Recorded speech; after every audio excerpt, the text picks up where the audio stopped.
Allô, bonjour à tous. Soyez bénis dans le nom puissant de Jésus. C'est avec beaucoup de douleur et beaucoup de peine que je m'adresse à toi ce matin. Et avant tout, il faut commencer par la prière, parce que toute chose doit commencer par la prière. Et je te prie d'écouter attentivement tout ce qui va être dit. Et je pense que ta réponse, ton action va compter et va certainement apporter un réveil dans ta maison, dans ta ville, dans ton pays. Éternel Dieu, sois levé, béni au nom de Jésus. Seigneur, nous voulons te rendre grâce ce matin pour le fait que tu as permis que nous soyons en vie. Que la gloire te revienne, toi qui es Dieu, Seigneur, toi qui es Dieu et tu es Dieu d'éternité en éternité. Béni sois-tu dans le nom tout puissant de Jésus, toi qui nous donnes la force pour faire toutes choses. Que la gloire te soit encore rendue en ce jour d'aujourd'hui, au nom tout puissant de Jésus. Sois avec nous pendant ce moment-ci. Seigneur, donne-nous les paroles, donne-nous également la compréhension. Seigneur, l'entendement, Seigneur, au nom tout puissant de Jésus-Christ de Nazareth. Comme je vous disais, bien-aimés, ce matin, je voudrais qu'on parle d'un sujet qui me tient à cœur, un sujet qui est vraiment poignant, un sujet qui est vraiment d'actualité. C'est même une doléance, c'est une prière que nous devons faire à Dieu. Et le sujet, c'est Dieu doit guérir notre pays.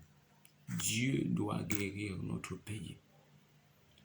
Vous savez, en ce moment-ci où les choses vont mal, il faut se dire la vérité, nous avons besoin du Seigneur.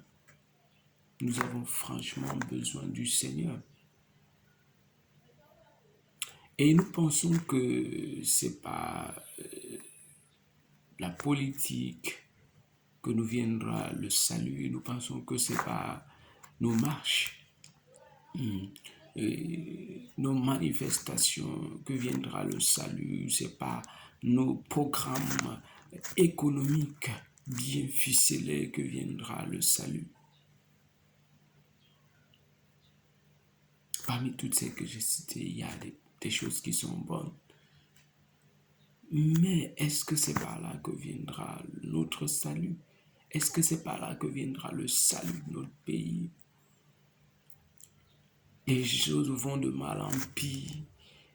On ne fait que changer de gouvernement. Beaucoup de choses ont déjà changé. On met en place de nouvelles lois, mais il n'y a pas d'avancée. Maintenant, en nous, à qui Dieu a donné une sagesse supérieure, il faut que nous puissions nous asseoir. Il faut que nous puissions rentrer en nous-mêmes. Il faut que nous puissions penser à quelque chose. Et la pensée que je demande d'avoir à tous, c'est de revenir au Seigneur et de lui dire, guéris notre pays. Guéris notre pays. Vous savez, aux dernières nouvelles concernant le Cameroun, du côté de l'extrême nord, il y a eu une guerre fratricide, guerre ouverte entre Mousgoum, peuple Mousgoum et peuple arabe Shoa. Ce sont des peuples d'un même pays qui se sont trouvés en train d'être déchirés. Là, on parle de guerre interne. Au-delà de cela, le pays fait face aussi à une crise sécuritaire au niveau des frontières. Nous avons, avec la frontière entre le Cameroun et la SCA, d'abord, un problème. De l'autre côté, il y a des belligérants, il y a de la guerre, et toutes ces choses ont une influence sur notre pays. Il faut être vigilant de ce côté-là. D'un autre côté, on a cette guerre Boko Haram qui a une autre il y a une autre transformation. Il n'y a plus d'attaque simplement sur les civils, mais maintenant, ceux qui sont visés sont maintenant les militaires. Hormis cela, du côté du nord-ouest, sud-ouest, ça continue. Ça ne s'arrête pas. Il y a déjà eu la politique qui est entrée en scène. Il y a déjà eu les médias qui sont entrés en scène. Il y a même déjà eu, je veux dire, la communauté internationale qui est entrée en scène. Et jusqu'à présent, il n'y a pas issue au problème. Et je ne sais pas si véritablement le peuple de Dieu est déjà entré en scène. Je ne sais pas si véritablement le peuple de Dieu est entré en scène. Et ça va de mal en pire dans notre pays. C'est vrai, ceux qui ne sont pas aux côtés ou dans le niveau des frontières ou au niveau de ces lieux en peine, ils ne voient pas le mal. Ils se disent, nous sommes en sécurité, mais je vous dis non. Mes frères, vous n'êtes pas en sécurité. Tant qu'il y a un endroit de votre pays qui brûle, vous ne devez pas être en sécurité. Et vous n'êtes en sécurité nulle part parce que rien ne nous dit que le feu qui a commencé, ce ne sera pas un feu de brousse. Et qui va commencer quelque part et va embraser tout le pays. Il faut être vigilant. Vigilance doit être de mise. C'est pourquoi la parole de Dieu dit, si, ça c'est 2 Chroniques 7, 14, je dis jusqu'à 15, si mon peuple sur qui est invoqué mon nom, s'humilie, prie et cherche ma face, et s'il se détourne de ses mauvaises voies, je les osserai des cieux, je lui pardonnerai son péché et je guérirai son pays. Vous avez dit, je guérirai son pays. Si nous nous humilions, si nous disons être du peuple de Dieu, si nous humilions, si nous prions, si nous cherchons sa face, il est dit qu'il va nous exaucer des cieux. Il va pardonner notre péché. Et il est expressément dit qu'il va guérir notre pays. Ça veut dire que si notre pays n'est pas guéri, en réalité, le peuple de Dieu n'a pas encore fait son travail. C'est pourquoi tout à l'heure, je me demandais si nous, le peuple de Dieu, nous sommes véritablement déjà entrés en scène. Et les autres sont entrés en scène, ça n'a pas marché. Est-ce que le peuple de Dieu est déjà entré en scène afin qu'une issue soit trouvée à ce combat, afin qu'une issue soit trouvée, une issue définitive à ce combat? Nous devons nous poser cette question-là. Est-ce que le peuple de Dieu est entré en scène? Ou est-il entré en scène de façon apparente? Est-ce qu'il est réellement entré en scène, le peuple de Dieu? Le Seigneur a dit, il va guérir son pays si ce peuple s'humilie, prie. Et s'il demande pardon pour son péché, le Seigneur dit qu'il va guérir. Et les paroles de Dieu sont oui et amen. Il va guérir son pays. Et le Seigneur a dit par la suite que mes yeux seront ouverts désormais et mes oreilles seront attentives à la prière faite en ce lieu. Est-ce que des gens se sont déjà réunis à un certain endroit pour telle chose? Est-ce que le peuple, il n'est pas dit du peuple, il est dit ici le peuple de Dieu? Nous allons revenir un peu dessus après. Parce que le Seigneur, il est vraiment très très important que nous sachions. C'est le peuple de Dieu. Et le Seigneur a posé son doigt sur son peuple. Quand ça va mal, il faut que son peuple se lève. Son peuple doit se lever. Il ne s'agit pas ici des prières œcuméniques.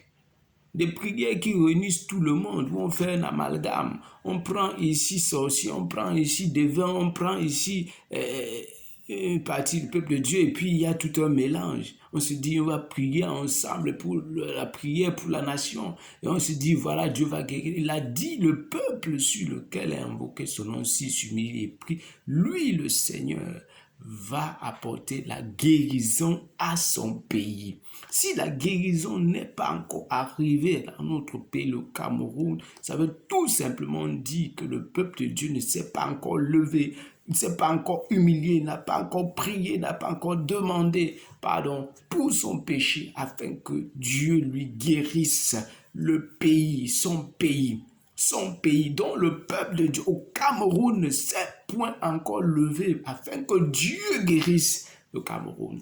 Il en est de même aussi dans tous les autres pays là où des problèmes se trouvent. Le peuple de Dieu ne s'est point encore levé pour que Dieu fasse quelque chose. Nous sommes donc interpellés. Vous êtes interpellés pour le peuple de Dieu. Qui est le peuple de Dieu? Qui est le peuple de Dieu? Que Dieu doit exaucer depuis les cieux. Nous allons lire un passage. Il s'agit ici de Jean, chapitre 9, le verset 31. Il est dit, nous savons que Dieu n'exauce point les pécheurs. Mais si quelqu'un l'honore et fait sa volonté, c'est celui-là qui l'exauce.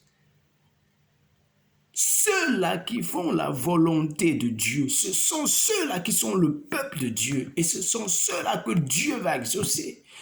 Tout le monde pourra crier à Dieu, tous pourront crier à Dieu, mais ceux-là qu'il va exaucer, ce sont ceux-là qui font sa volonté au quotidien.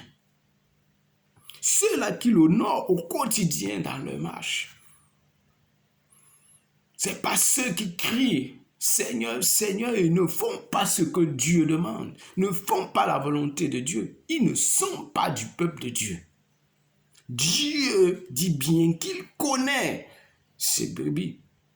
Et que ces brebis, je connais mes brebis. Si vous allez au chapitre 10, vous allez au verset 14. Chapitre 10 de Jean, vous allez au verset 14. Je connais mes brebis, elles me connaissent. Elles me connaissent. Comme le Père me connaît et comme je connais le Père, je donne ma vie pour mes brebis. Les brebis du Seigneur connaissent le Seigneur.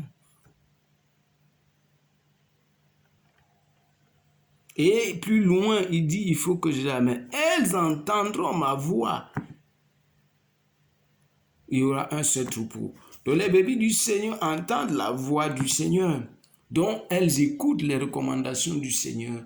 Et elles mettent en pratique les recommandations du Seigneur. Voilà les brebis du Seigneur. Voilà le troupeau du Seigneur. Voilà l'église du Seigneur. Voilà le peuple que le Seigneur reconnaît sur la terre. Et il s'adresse à ce peuple-là. Si tu m'aides, tu pries, tu demandes pardon pour ton péché. Il a dit qu'il va t'exaucer des cieux et il va guérir ton pays. Si ton pays n'est pas encore guéri, c'est parce que tu n'as pas encore fait ton job.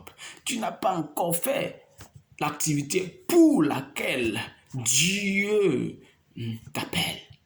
Ton pays n'est pas guéri. Les programmes économiques ne marchent pas. Rien ne marche. Même les programmes militaires, rien ne marche. Ça ne va pas. Et tu es assis.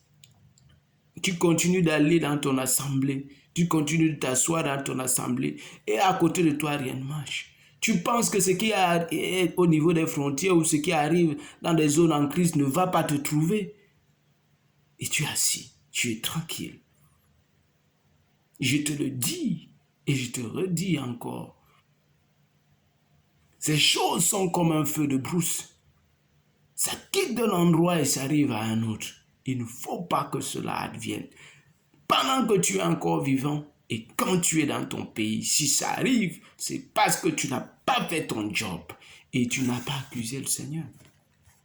Tu n'as pas accusé Dieu parce que tu n'as pas fait ton job. La Bible dit encore, et nous allons lire Jérémie 29, le verset 7, qu'est-ce qui est dit dans Jérémie 29, le verset 7? Il est dit, recherchez le bien de la ville où je vous ai mené en captivité et priez l'Éternel à sa faveur parce que votre bonheur dépend du sien. Même vous, peut-être vous n'êtes pas dans votre pays, vous êtes dans un autre pays. Et puis, pour le travail, peut-être vous avez été amené là, le Seigneur vous a amené là pour un travail. Pour une raison ou une autre, vous êtes dans un pays. Vous devez rechercher le bien de l'endroit où vous vous trouvez si vous êtes du peuple de Dieu. Donc, peut-être vous êtes du Burundi, peut-être vous êtes du Rwanda, peut-être que vous avez été déplacé pour une situation ou une autre, ou peut-être vous êtes afghan, ou vous êtes de n'importe quel pays, vous êtes français, vous êtes américain, vous êtes sur le sol camerounais, ou vous êtes camerounais, vous êtes sur le sol américain, vous êtes n'importe où, ça ne va pas quelque part. C'est que vous n'avez pas fait votre job. C'est que vous n'avez pas fait votre travail. Vous ne vous êtes pas humilié, vous n'avez pas prié, vous n'avez pas demandé à Dieu de guérir le pays. Vous n'avez pas fait votre job. Parce qu'il est écrit expressément de rechercher le bien de la vie où nous avons été menés en captivité. Ce n'est pas forcément nous avons été menés prisonniers, mais Dieu peut nous avoir amenés dans ce lieu particulier pour une tâche ou une autre, pour une œuvre ou une autre. Alors si ça va mal à cet endroit, ça veut dire que vous n'avez pas fait votre job. Vous n'avez pas fait votre travail. Comme nous avons lu précédemment. Parce que le bonheur de ce lieu, votre bonheur en dépend. Si ça va mal, vous n'allez pas continuer votre évangélisation. Si ça va mal dans ce pays, s'il y a famine, vous n'aurez pas de quoi manger. S'il y a des problèmes à cet endroit-là, s'il y a des brigands, des voleurs et tout, ils sont là, ne pensez pas qu'ils vont épargner vos maisons. Votre maison sera aussi touchée, aussi bien que celle des autres. Vous avez donc à revenir de votre sommeil, à vous lever et à dire non. Et aller vers le Seigneur. Ne pensez pas que toutes les autres choses, on a dit, tout ça a échoué. Toutes ces choses se sont essayées. Mais jusqu'à présent, ces choses ont échoué. Les négociations politiques ont échoué. Les négociations diplomatiques ont échoué. Et même les programmes économiques ont échoué. Toutes ces choses ont échoué. Maintenant, toi, enfant de Dieu, toi qui es du peuple de Dieu, toi qui fais la volonté de Dieu au quotidien, toi, tu dois te lever parce que tu n'échoueras pas, parce que ton Dieu va se lever pour guérir ton pays. Bien-aimés, je vous salue encore une fois de plus. Si nous avons fait cette vidéo, c'est pour nous interpeller les uns les autres. C'est pour que les gens se lèvent du nord au sud, de l'est à l'ouest, qui se lèvent pour le bonheur de l'endroit où Dieu les a fait naître. Même s'ils sont en Occident, qui se lèvent de l'endroit, pas les interventions dans les réseaux sociaux, les insultes et autres. Qu'est-ce que tu as fait? Est-ce que tu as prié? Les gens vont se dire, oh Dieu, c'est quoi? Dieu, si on appelle Dieu, ça veut dire qu'il est l'être suprême. Il a la toute puissance nécessaire pour apporter une solution à un problème qui ne trouve pas de solution humaine. C'est pour cela qu'il a appelé Dieu. Est-ce que tu as fait ton job? Est-ce que tu as fait ton travail? Tu es donc interpellé. Et maintenant, je t'invite à prier avec moi, afin que le Seigneur te donne le courage, afin que le Seigneur te réveille, afin que le Seigneur te lève de là où tu es. Tu dormais, qu'il te réveille et que tu puisses entrer en scène et que le Seigneur, en réalité, guérisse ton pays que tu aimes tant. Que le Seigneur guérisse ton pays. Nous allons prier. Éternel Dieu, sois élevé, béni. Où il y a quelqu'un qui m'écoute, là où il y a quelqu'un qui m'entend, Seigneur, et qui est là face au déchirement de son pays, et qui est là et qui ne fait rien, et qui dort. Ô éternel Dieu, Seigneur, ô Seigneur, fais descendre ton feu. Réveille-le là où il se trouve. Seigneur, donne-lui, Seigneur, ô Dieu Tout-Puissant, de se lever et d'entrer dans la prière, et de s'humilier, et d'entrer dans la prière, et de demander pardon à Dieu pour son péché, afin que Dieu guérisse son pays. Seigneur, je te bénis, toi qui es Dieu et qui écoute et qui fait selon ta volonté, qui fait au-delà de notre compréhension. C'est dans le nom de Jésus que nous avons prié. Sois béni, frère, toi qui écoutes, et sœur, toi qui écoutes, peuple de Dieu, toi qui écoutes et qui met ces choses en pratique. Au nom de Jésus-Christ. Amen.